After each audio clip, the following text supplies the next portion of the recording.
aqui, o pastor da igreja muito apaixonado por escatologia bíblica.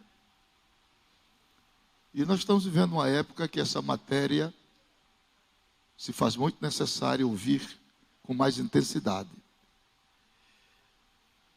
Eu quero agradecer a uma pérola que Deus me deu como amigo, querido presbítero Daniel.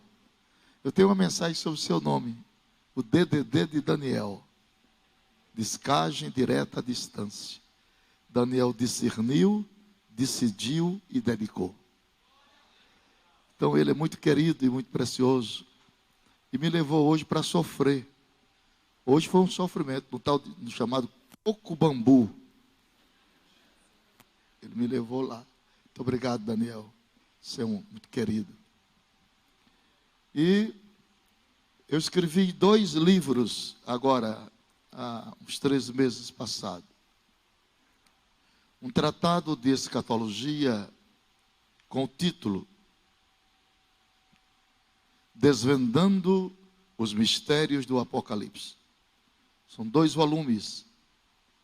O primeiro está comigo hoje aqui, é esse aqui, com 300 páginas. O segundo está na gráfica, porque o segundo é mais grosso, tem 645 páginas. E tem mais esse aqui, Escatologia do Arrebatamento ao Juízo Final, todo esboçado, pronto para ensinar. Prontinho para ensinar. Todo esboço. Esses 2 exemplares, eu passo às mãos do meu pastor.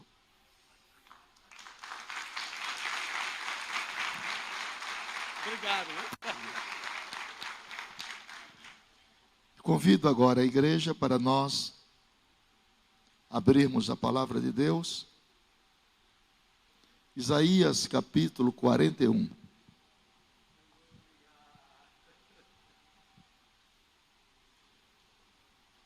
Livro do profeta Isaías 41. Diga comigo, ensinar não é pregar. Diga, a pregação mexe com o nosso sistema nervoso, sensitivos e periféricos. O ensino visa atingir a nossa racionalidade.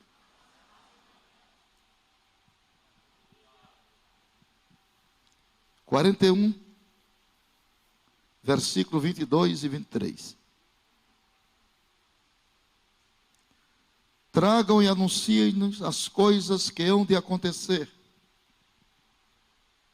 Anunciai-nos as coisas passadas, para que atentemos para elas e saibamos o fim delas, ou fazei-nos ouvir as coisas futuras. Anunciai-nos as coisas que ainda hão de vir, para que saibamos que sois deuses. Fazei bem ou fazei mal, para que nos assombremos e juntamente o vejamos. Amém. Meus queridos irmãos, toda gama de conhecimento bíblico que um cristão venha a aurir da parte de Deus. Eu vou repetir. Toda gama de conhecimentos bíblicos que um cristão venha a conceber da parte de Deus, eles vêm de 3 fontes. São 3 fontes por onde passa o conhecimento. Primeira fonte, conhecimentos herdados. Que tipo de conhecimento é esse? São aquele conhecimento que você herdou dos seus mestres. Todos nós que aqui estamos, somos produtos de uma escola. Ok? Paulo disse, sabendo de quem tens aprendido.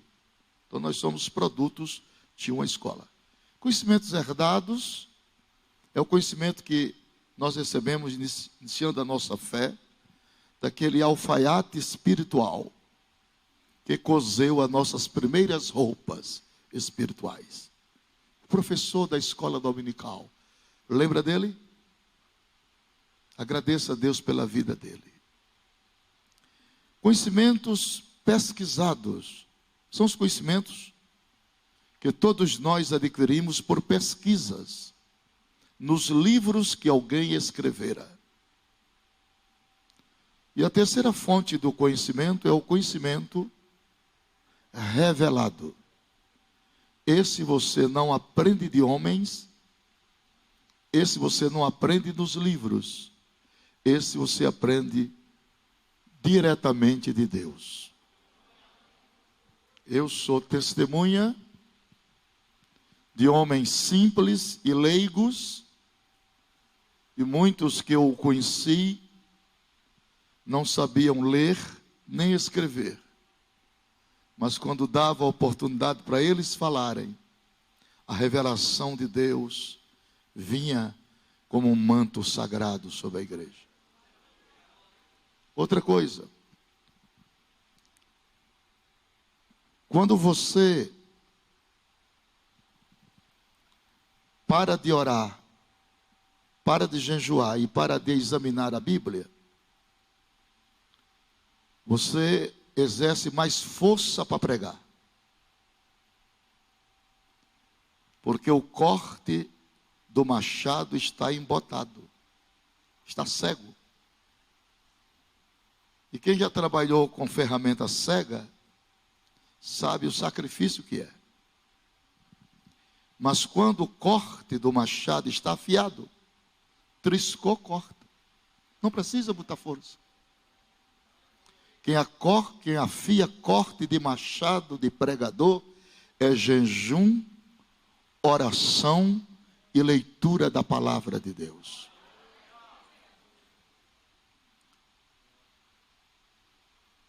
Então, essas três fontes são por onde passa o conhecimento. Mas existe também três tipos de ensinamentos. Quantos tipos? 3. Os mais fáceis, os menos fáceis e os mais difíceis. Eu vou repetir. Mais fáceis, menos fáceis e mais difíceis. Quais seriam os ensinamentos bíblicos mais fáceis? Resposta: são todos os ensinamentos relacionados com o plano da salvação. A salvação é tão fácil, que você só precisa crer para receber. É mais fácil ser salvo do que tomar um copo d'água. Eu dou uma parada que é para vocês pensarem no que eu falei. O ouvido prova as palavras, como a língua prova o paladar. É mais fácil ser salvo do que abrir uma porta.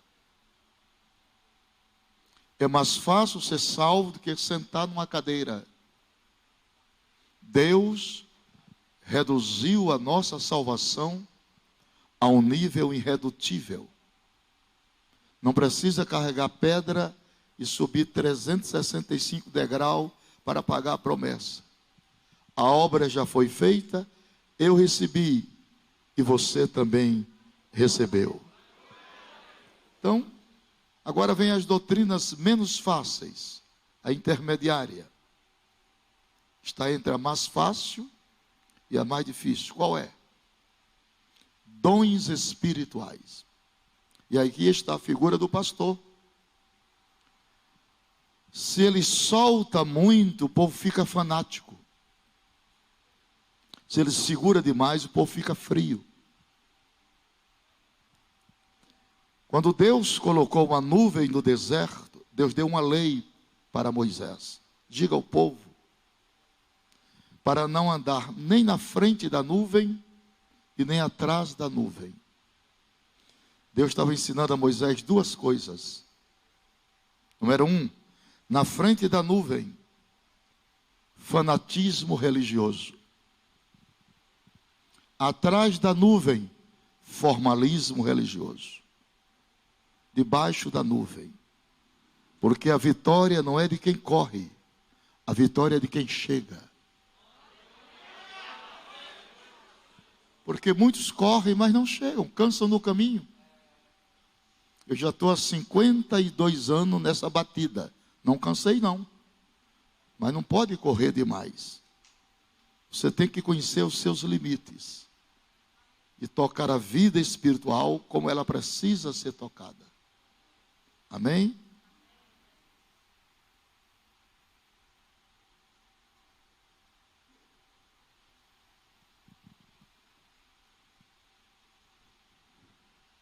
Dentro das coisas menos fáceis, está os dons espirituais. Porque nós aprendemos, não sei se vocês vão me entender, na Assembleia de Deus, de onde nós somos oriundos, sobre o dom de profecia, né? Geralmente nós dizemos que quando alguém está profetizando, é Deus que está falando. Foi isso que nós aprendemos. E aprendemos errado. Por mais santificado que seja o irmão ou a irmã, sobre o égide, a manifestação do dom da profecia, não é Deus que está falando. É a pessoa que está falando sobre inspiração divina. Não entenderam? Eu não vou repetir mais não, porque se é Deus que está falando, você não pode julgar Deus. O vaso, a inspiração é divina, mas não se esqueça, o vaso é de barro. E Deus pode lhe inspirar 10 palavras, claro. E você coloca 2, 3, 4, 5 por sua conta. Deixa eles pensar.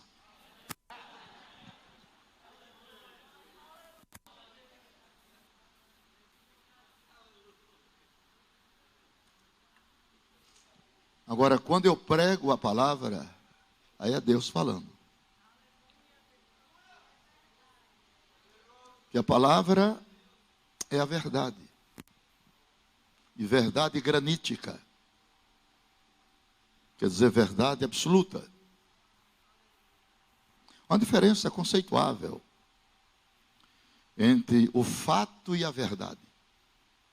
E um juiz, seu julgamento pode ser passivo de contestação pelo advogado. Se ele não souber discernir o fato da verdade. Ele tem que julgar pela verdade dos autos. E não apenas por fatos. Que degenera-se muitas vezes em boatos. E quando você degenera o fato em boatos, você incorre no novo Código Civil de um processo por calúnia, infâmia e difamação. Por exemplo, digamos que este copo com água seja um caroço de manga. É um exemplo. E eu lhe pergunto, o que é que eu tenho na mão? Aí você diz, um caroço de manga. Aí eu lhe pergunto, é um fato ou é uma verdade? Deixa eles pensar um pouquinho, enquanto eu tomo água.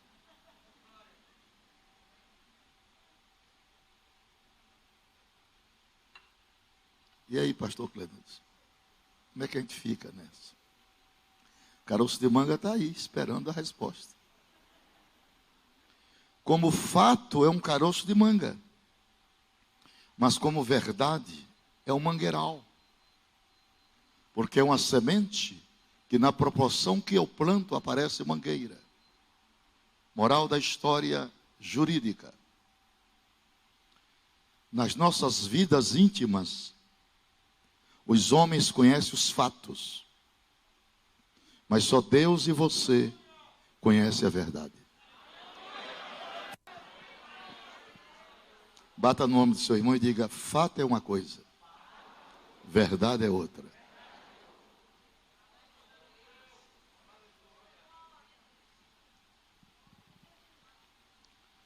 Agora nós vamos para a área mais difícil da teologia. E aí requer muita prudência, muita análise, muita reverência, ouvidos atentos.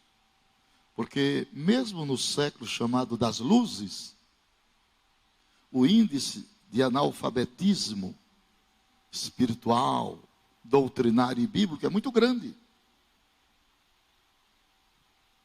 Porque entrou no arraial das Assembleias de Deus, das igrejas brasileiras, chamado Reteté de Jeová. É um culto que eles fazem, que as pessoas viram os olhos, entortam os dedos, saem correndo e caem. Eu chamo isso de outro evangelho, não o evangelho de Cristo. O evangelho de Cristo é decente. E o povo gosta. O povo gosta porque nós somos muito desprovidos de cultura. E nós importamos muitas coisas ruins de outros países. E essa palavra reteté, ela é uma palavra que vem do vodum, uma palavra que vem do espiritismo, e nós trazemos para os púlpitos. Então precisa de ensino. Veio também o evangelho da confissão positiva. Esse é o que dá mais número de pessoas. Evangelho da confissão positiva.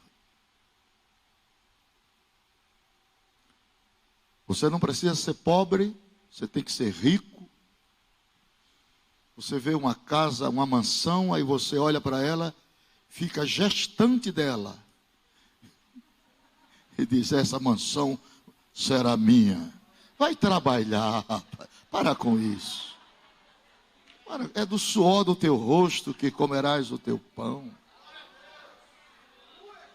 O homem precisa fazer história. E uma história, ela é feita com 3 elementos. Quer saber ou deixa para outra vez? Hein?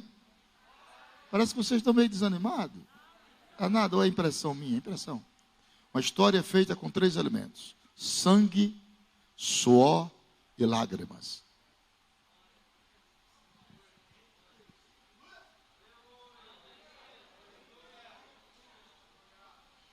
Evangelho é uma colheita de rosas, furando a mão nos espinhos. Evangelho tem bônus e tem ônus.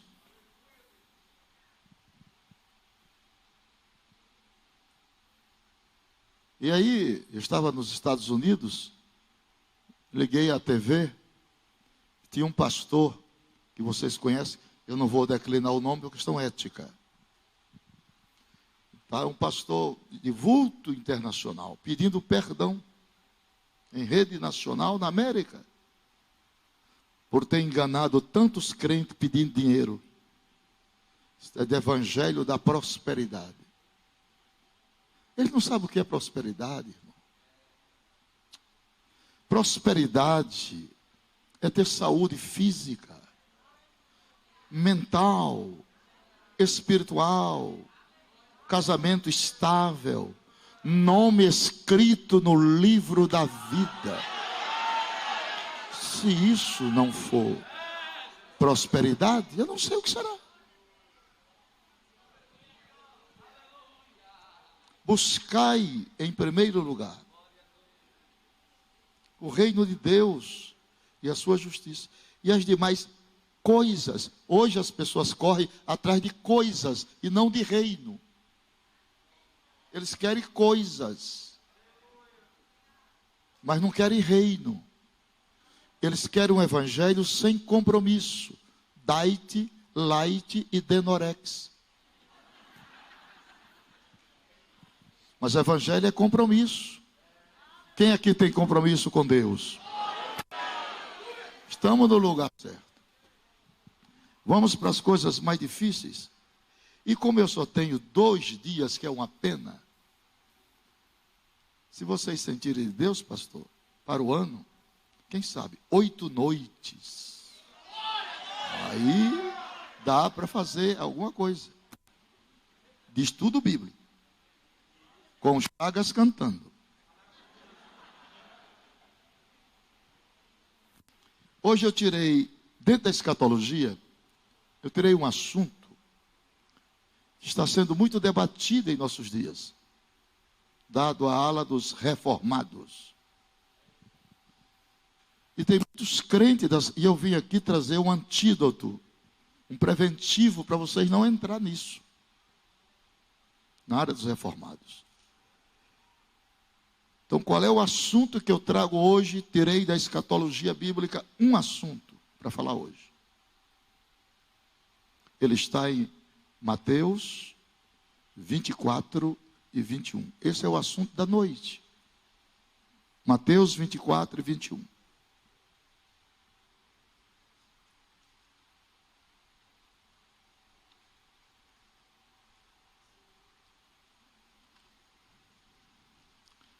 Eu já encontrei.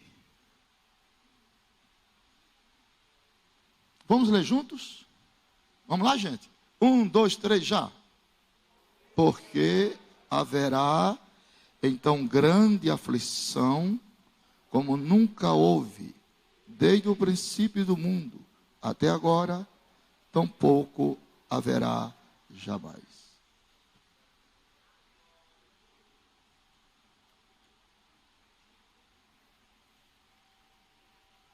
Ora, nós estamos num tempo de pandemia. Pandemia, ele é um assunto científico e espiritual. Quer que eu mostre primeiro a parte científica ou a espiritual? Cientificamente, eu venho pregando isso desde 68. Que existem nações no planeta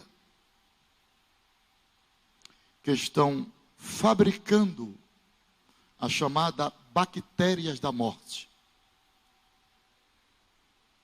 para dizimar a humanidade. E por trás disso, cuidado, não espalhe isso que eu vou falar, não. Está organizações fortíssimas. Por exemplo, ossos e caveiras, a ordem da jarreteira, maçonaria, os iluminados e as 13 famílias mais ricas da terra, os Rockefeller e os Rothschild. Porque eles estão querendo dizimar a humanidade a 1/4. A FEMA já tem vários caixões lá esperando. Principalmente os velhos. Vai matar o diabo, eu não.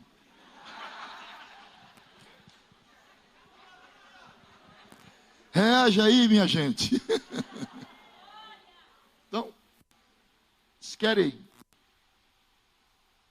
E aquele agora que era dono da Microsoft, Bill Gates, ele associou-se, né, só em cada vacina ele ganha milhões e milhões e milhões e milhões. Responsável direto. Porque eles estão prevendo que no ano 2050, a Terra não terá como produzir tantos alimentos para uma população que se calcula em 15 bilhões de habitantes. Hoje somos aproximadamente 8 bilhões. Eu gostaria de dizer aos irmãos que outra crise gravíssima não é somente a crise dos alimentos, é a crise hídrica. E talvez a crise hídrica seja mais grave do que a alimentar. Porque nós somos 70% líquido, do tendão de Aquiles até o frontal.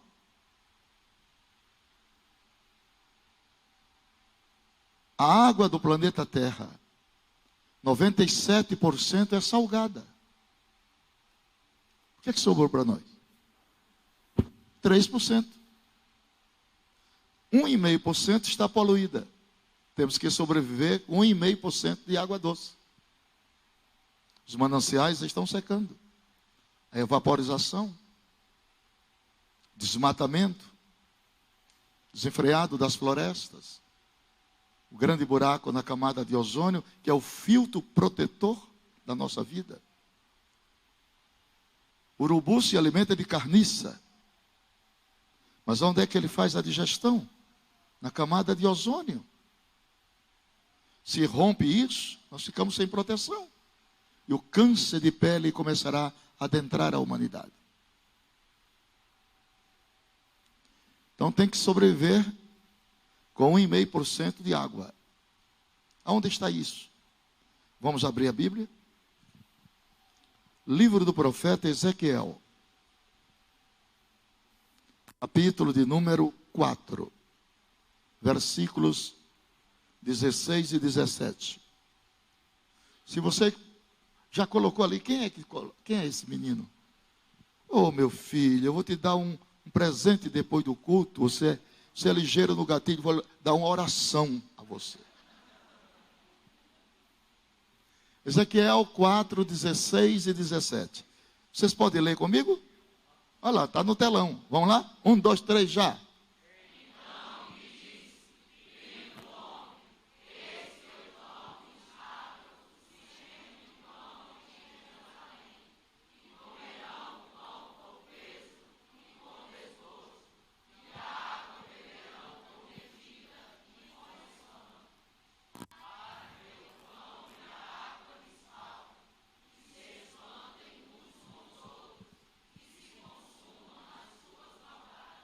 A perspectiva que está para cair sobre o planeta Terra é de uma desordem, de uma degradação, que você não tem condições de contabilizar no seu mundo imaginário. O que está para vir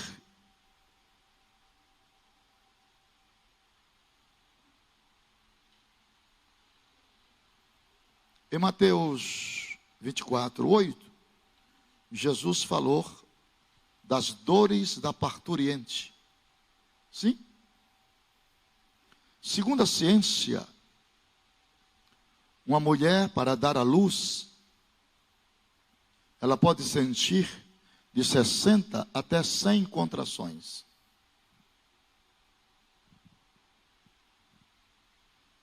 Então, essas contrações evidenciam-se na escatologia como sinais. Cada contração é um sinal. Nós estamos vivendo as últimas contrações. Princípio de dores. E vocês que estão aqui hoje na convenção, me vendo e me ouvindo, eu vou falar sem medo de errar e sem fanatismo. Muito de vocês, inclusive eu, não provaremos a morte física. Deixa ver se eles entenderam, eu vou repetir. Muito de nós que estamos aqui, não adentraremos a um caixão para sermos sepultados, mas seremos transformados e arrebatados para o encontro com Jesus Cristo nos ares. É assim que a Bíblia diz. O que é que nós estamos fazendo aqui? Qual é o propósito de estarmos vivos, atuantes? 2. Estamos aqui para 2 propósitos. Vamos abrir a Bíblia? 1 Tessalonicenses 1, 9 e 10. 1 aos Tessalonicenses 1, 9 e 10. Ele vai colocar lá, né? Ele coloca. Ele é bonzinho. Tome logo de presente isso aqui, meu filho. Dá para ele. Um presentinho. Já é agradando ele. Para você. É um marcador de Bíblia, filho. Vamos lá? 1, 2, 3, já.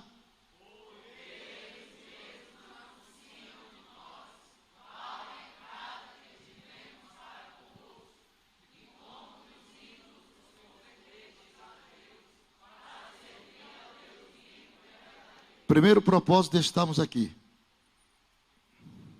servir a Deus. Agora vamos para o 10. Já.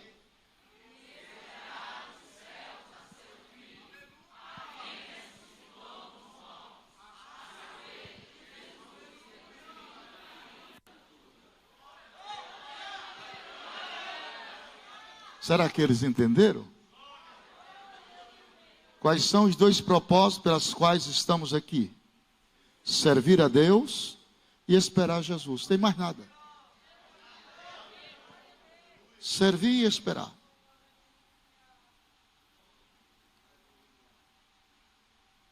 Então, querem os reformados com argumentos cabais e até precisos e enfáticos titularizar que esta igreja terá que adentrar a grande tribulação.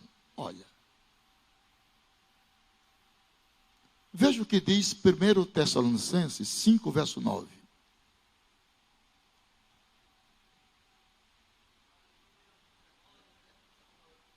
Vamos lá? 1, 2, 3, já.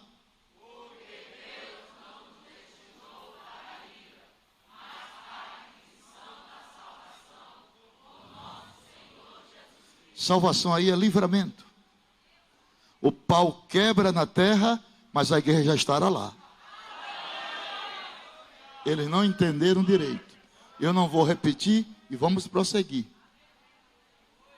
Então nós estamos defendendo biblicamente que a igreja não adentra a grande tribulação, porque a Assembleia de Deus tem uma corrente. Nós somos pré-tribulacionistas. Se não vejamos o que diz Apocalipse 3, verso 10. Quem gosta de Bíblia está bom, mas quem não gosta está pedindo a Deus ir para casa. Deixa outros para fazer o... Outros fazem, eu não. Apocalipse 3 e 10. Vamos lá? 1, 2, 3, já.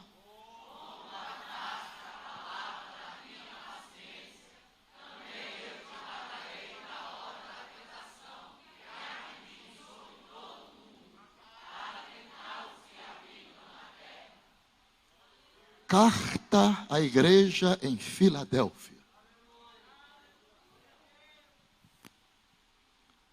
Se não bastasse defender essa tese doutrinária e apostólica, que a igreja não fica para a grande tribulação, abramos a Bíblia.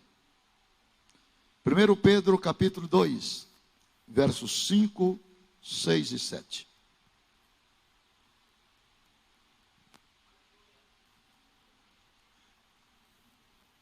Desculpa, I am sorry. I am sorry. I am sorry. Não é primeiro, é segundo. Eu tenho o direito também de errar.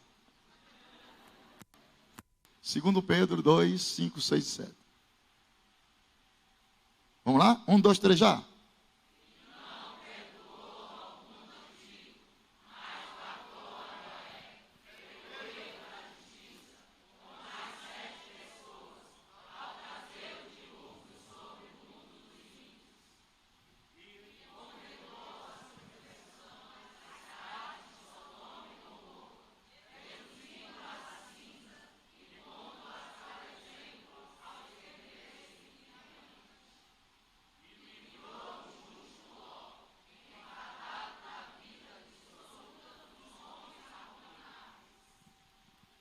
Entenderam? Vamos conjecturar valores. A primeira coisa que Deus faz,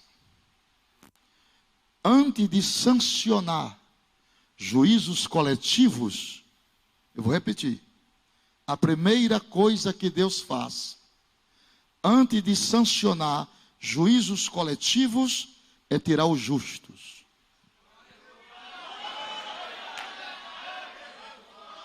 Não há dilúvio enquanto Noé não entra na arca. Noé está aqui, ó. Noé está aqui. Não tem marca de besta. Eles me perguntam direto, eu faço muitas lives. Ô pastor, esse negócio que bota na testa já não é a marca do besta? Eu digo, não, irmão, isso é o embrião. A marca oficial. Ô pastor, quem é as duas testemunhas? Eu não sei não.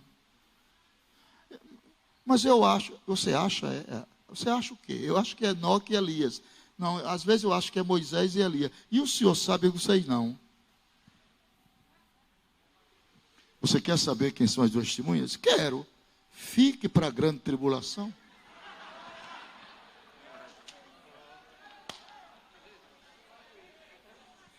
Quem ficar, verá.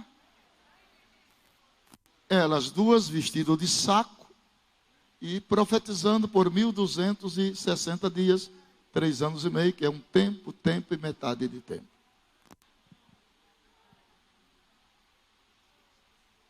Essas coisas. Então, todas as vezes que Deus vai ser, não choveu enxofre, fogo de enxofre em Sodoma, enquanto Ló não saiu. Enquanto a igreja estiver na terra, o Espírito Santo estiver na terra, não haverá grande tribulação e nem a pessoa do anticristo se manifesta. Porque o Espírito Santo e a igreja obstacularizam.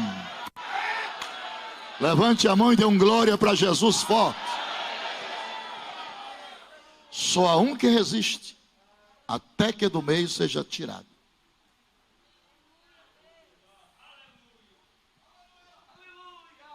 Então, para quem é a grande tribulação? Abra sua Bíblia. 1 Coríntios 10 e 32.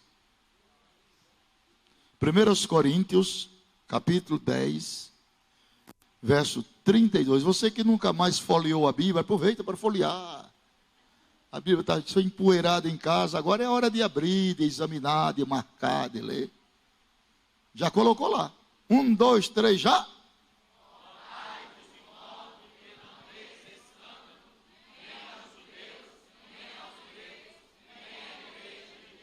Isso chama-se divisão dispensacional da humanidade.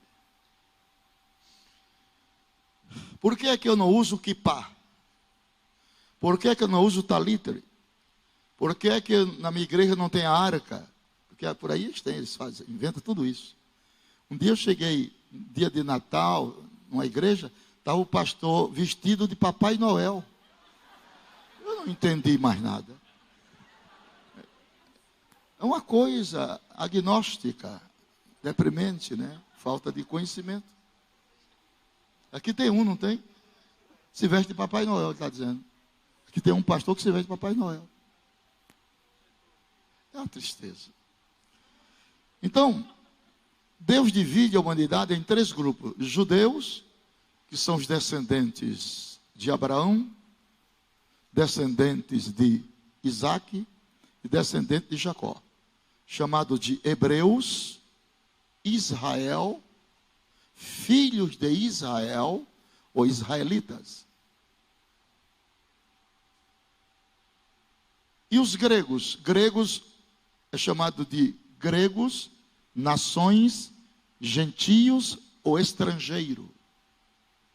E a igreja? A igreja é composta de judeus e gentios convertidos a Cristo. São Paulo diz que Deus de 2 povos fez um, quebrando a parede da separação. Aí é que está o segredo. Miqueias 2:10. Miqueias 2:10. É sem usar esboço, viu, irmão? O negócio de esboço. É tudo na cacholinha. Vamos lá. Miqueias 2:10. E ele já colocou lá. Vou ver se eu tenho mais um. Marca a Bíblia para lhe dar de presente. Vamos ler? 1, 2, 3 já?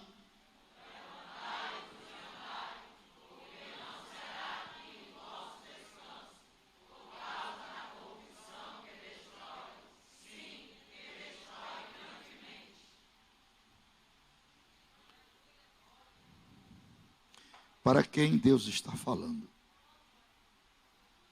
Para os judeus? Para os gentios? Ou para a igreja? Para a igreja. Para a igreja. I am sorry. Você errou. A Bíblia é uma espada de quantos gumes? 2. Marque aí. Gume número 1.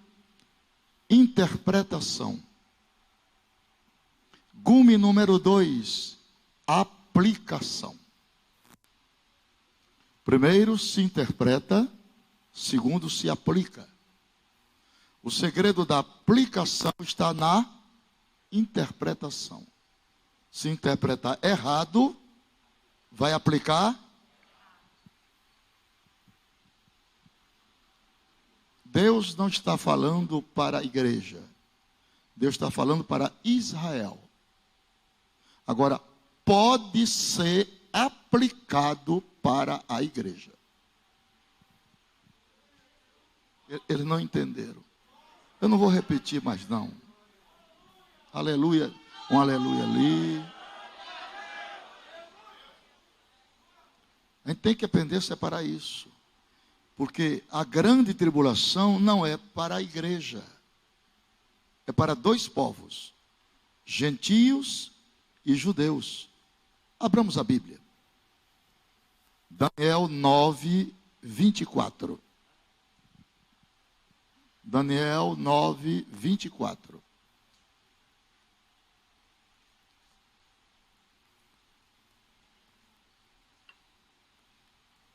Já está lá. 1, 2, 3, já?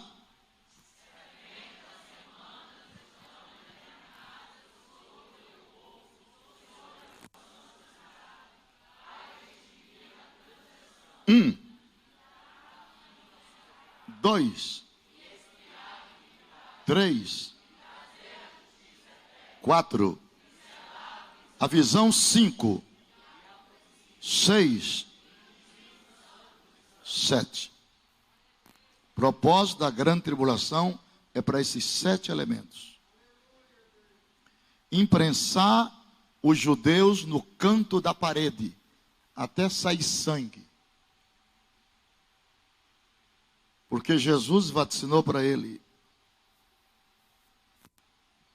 Quantas vezes eu quis te ajuntar.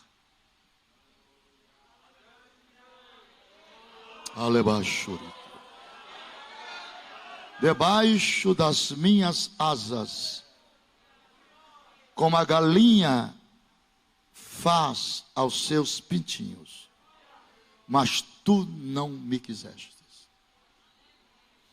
Eis, a palavra eis é atenção, que chegarão dias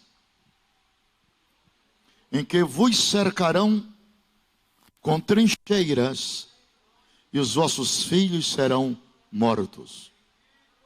Ai das grávidas, e daquelas que amamentarem naqueles dias. Orai, para que a vossa fuga não aconteça no inverno, nem no dia de sábado. Porque haverá grande aperto e ira sobre este povo. Abra sua Bíblia, Lamentações 4:10.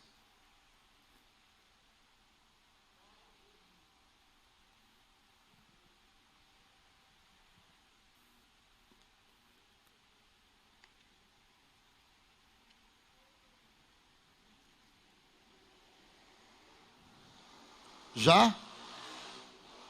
Vamos lá. Vamos lá. 1, 2, 3, já.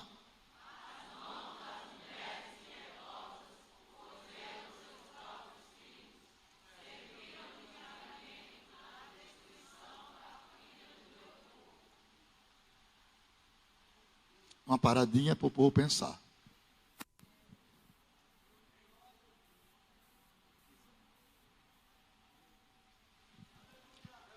Vou comentar agora não. Deuteronômio 28. Verso 53.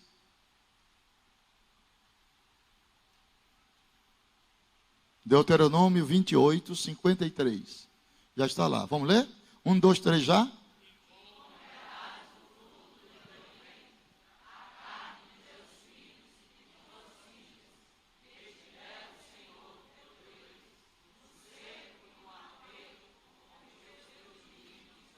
A gente não tem tempo para entrar nisso. Isso aconteceu no ano 70. Um general chamado Tito Vespasiano cercou Jerusalém com 70 mil soldados. E o interessante, para que a profecia se cumprisse, ele retarda o processo de adentrar os muros e promoveu o chamado estado de sítio. A cidade foi sitiada por 42 dias. Ninguém entra, ninguém sai. Vai faltar água e vai faltar comida. Não tendo comida, as mães comiam os seus próprios filhos. Viraram antropófagas. Historiador Plínio, Flávio Josefo, Eusébio de Cesareia e Heródoto, que é o pai da história, vaticinam que quando o exército entrou os muros, as mulheres grávidas judias eram abertas suas barrigas, tiravam as crianças e dentro das mesmas soldados romanos colocavam gatos vivos. Diz os historiadores que todas as árvores em volta de Jerusalém foram cortadas para fazerem cruzes, instrumento de penalidade. Crucificaram mais de 6 mil judeus. E os judeus da diáspora escaparam do cerco. Quando eles escaparam, aí Deus usa Oséias e diz: vagabundos, sereis entre as nações. Para onde vocês forem, a espada de Jeová vai atrás de vocês. Horrenda coisa. Para onde eles foram? Para o antigo Crimeia, para o grupo da Golmeria. Porque judeus sionistas não são judeus puro sangue. Eu vou repetir. Pouca gente vai pegar isso. Eu tenho que falar. Judeus sionistas não são judeus legítimos. Judeus sionistas são judeus casarianos. Judeus que habitaram na antiga Casária, no império de Gengis Khan, o império mongol, a maior do mundo. A semente se misturou ali. Então, esses judeus que chegam no muro das lamentações, ficam orando, e depois vai beber cachaça e tomar uísque. Não é verdadeiro. O verdadeiro é o ortodoxo. O barbudão, o quietão, aquele é o ortodoxo, que fica com a Torá o tempo todinho. Então, Israel é um país sionista. A Bíblia diz: se dizem judeus, mas não são, mas mentem. Então Deus vai apertar esse povo. A Bíblia diz em Zacarias que Deus trará todas as nações contra Israel. Israel será uma pedra pesada para as nações. Espreme no canto da parede até gritar, com 3 grandes batalhas. Não tenho tempo para falar isso. É uma pena. Tem gente aí que não sabe nem o que é isso, está nem aí. É lamentável. Estragaram o evangelho no Brasil. Todo mundo sabe fazer isso, rapaz. Eu quero ver a palavra falada, ensinada, pregada, pronunciada e revelada.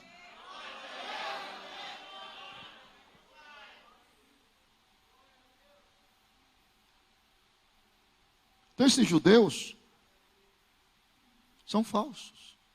Porque a autonomia de Israel veio através do tratado em Belfort, primeiro-ministro inglês, em conchavo com os Rockefeller e Rothschilds, que eram os barões, e deram a Israel a emancipação nacional e política.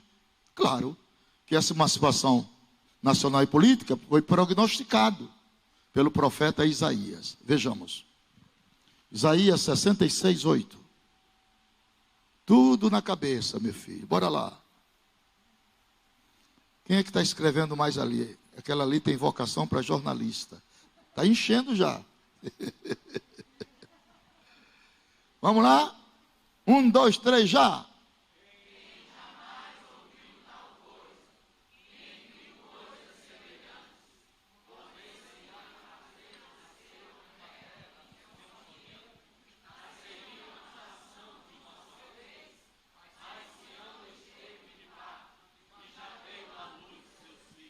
Emancipação nacional e política de Israel.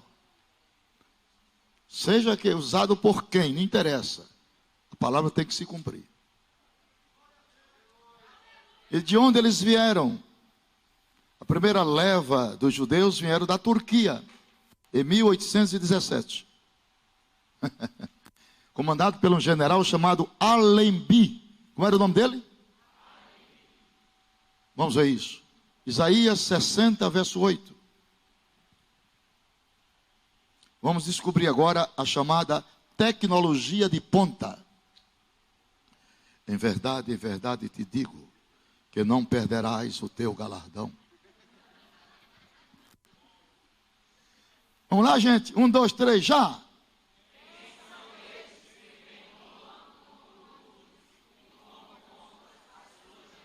Aparição do avião. O telefone que você usa também está na Bíblia, não foi Graham-Bell, foi Deus. O sacerdote tinha uma pedra de ônix chamada Urim e Tumim, luz e perfeição. Por um ele ouvia a voz de Deus, por outro ele falava, telefone celular. O automóvel que você usa, quem profetizou só conhecia de cáfilas. Cáfilas. Cáfilas. O que é? Cáfilas. Sei não. Foi Naum, conhecia de cáfila, camelos. E vaticina sobre automóvel. Quem são estes que aí como tocha, chocando-se nas praças e nos cantos dos muros? Automóvel. Segundo as duas, historiadores já promoveram mais mortes os automóveis do que as 2 grandes guerras mundiais. Ciência tecnológica. Então Israel está como cerne da profecia. A grande tribulação é para espremê-lo no canto da parede, até eles gritar. Com 3 batalhas. Primeira, Gog e Magog. Quem é Gog? É um príncipe, é um chefe de Meseque e de Tubal.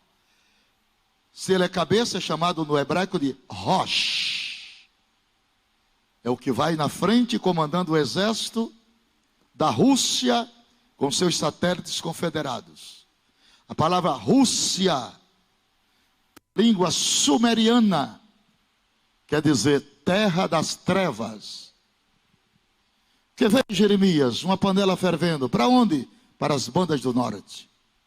Na geografia bíblica, quem está no norte de Israel é a Rússia. Eles vêm para quê? Tomar despojo. O que é despojo? Para cá. Despojo é riquezas.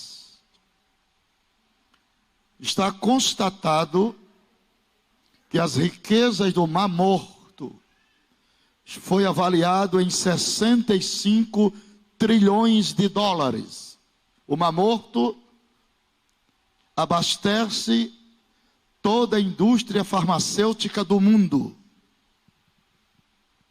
Eles virão para tomar os despojos, as riquezas de Israel. E esta batalha será vencida por Iavé, não é por Cristo, é por Iavé, por Deus. E essa batalha dar-se-á nos montes de Israel, nos montes, não é no vale de Megido. O vale de Megido é Armagedon. Essas batalhas se dão nos montes de Israel e Deus peleja contra ele, fazendo saraiva cair do céu com peso de 1 talento. 1 talento compreende 42 a 60 quilos. Chuva de pedra. E os seus próprios pajes de arma se voltam um contra o outro e se matam. E haverá 7 anos para guardar as armas de guerra e 7 meses para sepultar os cadáveres. É o grande guerreiro Jeová. E depois da batalha de Gog e Magog, aí vem a batalha de Armagedon. Essa não é com Deus, essa é com Cristo.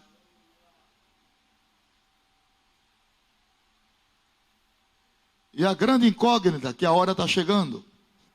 Só temos 20 minutos. Um estudo de beija-flor. Beija-flor e vai embora. E a grande incógnita é essa. O Espírito Santo, Eliezer da graça, leva a igreja para os ares, como Eliezer trouxe a noiva para o filho do seu Senhor, encontrando no campo. Eliezer tipifica o Espírito Santo que leva a igreja para os ares.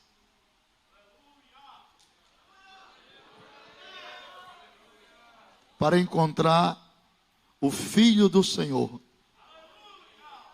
Jesus nos ares.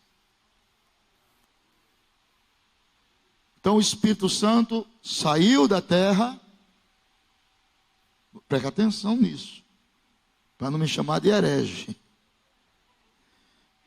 A igreja saiu da terra, então terminou a dispensação da graça. Agora vamos à parte B.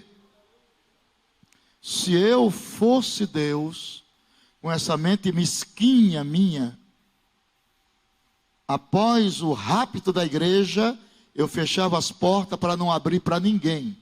Se eu fosse Deus, fazia isso. Aonde vai os limites, as fraquezas do ser humano e a mesquinheza. Só que Deus tem uma política soteriológica. E dentro da política soteriológica de Deus é que nenhum dos homens se percam. Você pode não ter amor pela alma do próximo, mas Deus continua amando o homem como ele é. Essa expressão, porque Deus amou o mundo de tal maneira, é impossível você chegar no final disso. Porque tem pessoas que só conhecem Deus como pai. E às vezes com o chicote batendo. Mas eu conheço dois em duas versões. Deus pai e Deus mãe. Ele é mãe, mãe também. Está na Bíblia? Claro que está, irmão. Senão não ia falar. Deus é mãe? É. A primeira vez que ele manifestou-se a Abraão, Ele disse: eu sou Jeová Jireh. Eu sou o Senhor das tuas provisões. A segunda vez ele disse: eu troquei de nome. E agora como é? Eu sou Jeová El Shaddai. El é Deus e Shad no hebraico é seios que amamentam.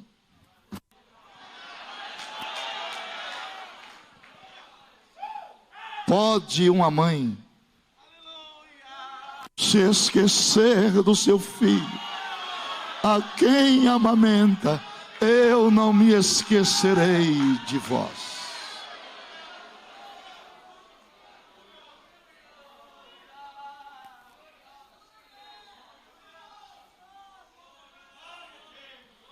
Porque meu bom Jesus,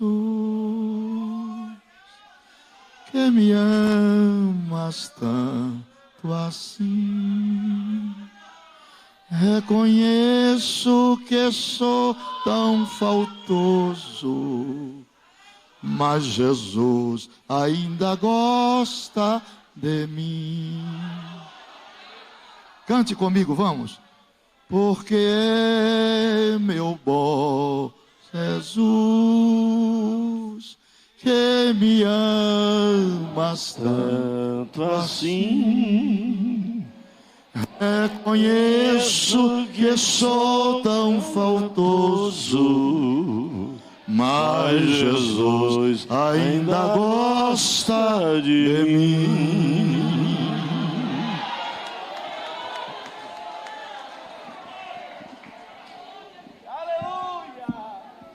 Diga: Deus gosta tanto de mim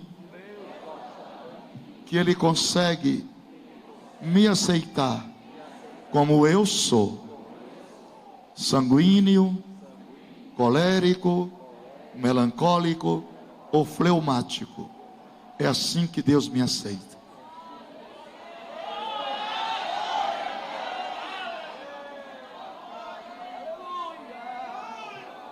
Então eu fecharia as portas, salvaria mais ninguém, mas Deus não é. Porque o evangelho que a igreja prega, e este evangelho será pregado em testemunho a todas as gentes, depois virá o fim. Esse é o evangelho da igreja. Agora o evangelho do milênio é outro, e esse evangelho do reino é outro, não é o nosso. Não mistura. O evangelho do reino é uma coisa, o evangelho da graça é outra coisa, meu irmão. Quem prega o evangelho da graça é a igreja, mas quem prega o evangelho do reino é 144 mil selados no milênio.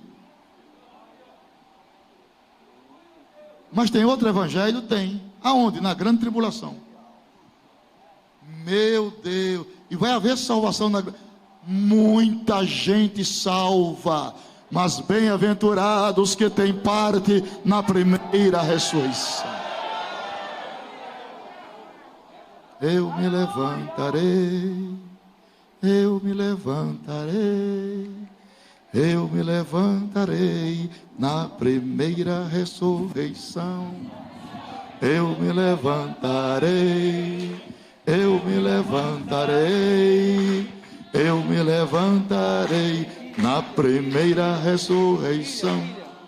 Não vou ficar aqui. Eu me levantarei na primeira ressurreição. Outra vez. Eu me levantarei. Com vocês.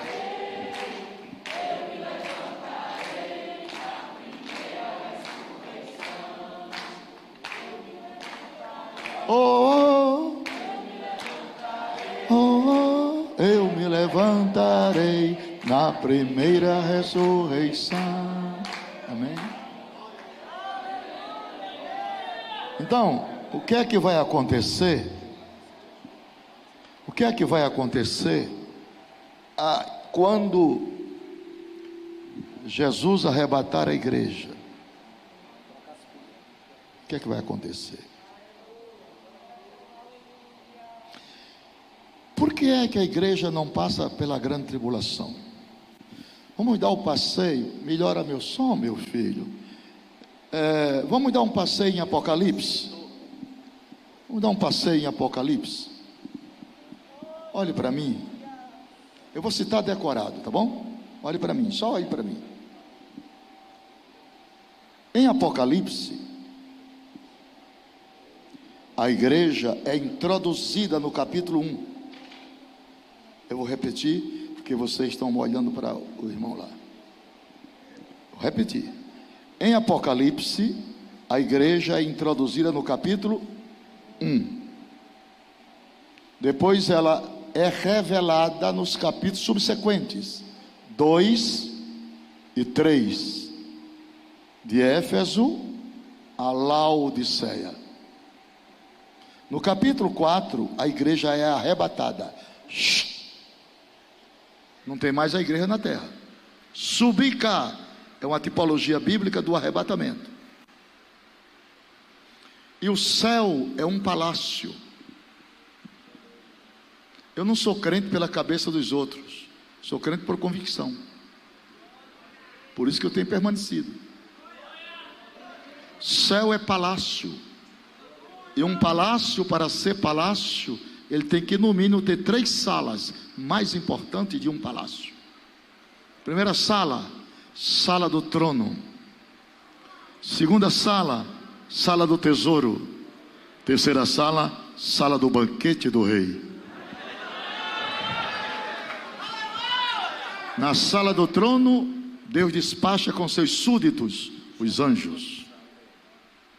Sala do tesouro, onde estão armazenadas as riquezas do rei. Meu é a prata e meu é o ouro. Sala do banquete é a sala das bodas do Cordeiro, onde essa igreja vai louvar a Deus por 7 anos. Quem vai estar lá nas bodas, dá um sinal para mim, faz barulho de crente salvo.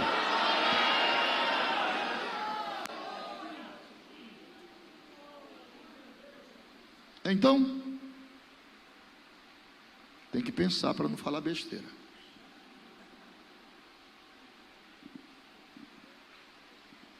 Jesus arrebata a igreja, o anticristo assume o comando do mundo. A primeira semana da grande tribulação, eu não chamo de grande tribulação, eu chamo de tribulação, que é 3 anos e meio de falsa paz, que quem quer pegar a galinha não diz show, mas joga milho. Então o mundo vai ter um falso progresso artificial, testando um progresso artificial. O anticristo faz uma aliança com o povo judeu, senta no trono de Deus, recebendo adoração, só a Deus pertence, e na metade da semana quebra. Olhe para cá, todo mundo quietinho, eu estou terminando. Psss, calma, psss, tá bom o som, tá bom, não mexa mais não, tá bom, psss, não posso perder o estudo. Psss.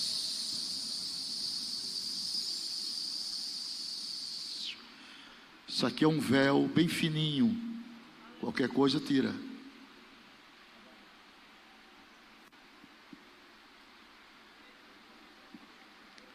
O anticristo levanta uma imagem. Vamos abrir a Bíblia agora. Apocalipse 13, verso 4. Calma, gente, calma. Solta lá. 1, 2, 3, já. Termina.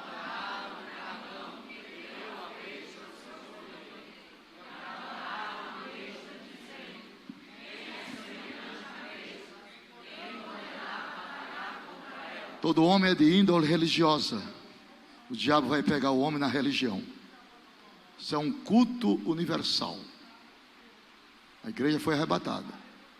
Agora note bem. No capítulo 4 a igreja sai. Comigo aqui, eu estou terminando. Capítulo 5 é o livro da redenção e seus 7 selos. A igreja não está aqui. Capítulo 6, abertura dos selos com os 4 cavaleiros. falsa paz, guerra, fome e morte. Capítulo 7, mártires na glória. Cadê a igreja? Capítulos 8 e 9, as 7 trombetas. Cadê a igreja? Capítulo 10, o anjo com o livrinho na mão. Cadê a igreja? Capítulo 11, 2 testemunhas. Cadê a igreja? Capítulo 12, a mulher e o dragão. Cadê a igreja? Capítulo 13, besta do mar e besta da terra. Cadê a igreja? Capítulo 14, 144 mil selados. Cadê a igreja? Capítulos 15 e 16, 7 salva da ira de Deus. Cadê a igreja? Estou procurando ela. Capítulo 17, mulher vestida de escarlate. Cadê a igreja? Capítulo 18, as 4 vozes da queda de Babilônia. Cadê a igreja? A igreja só volta a aparecer no capítulo 19, nas bodas do Cordeiro.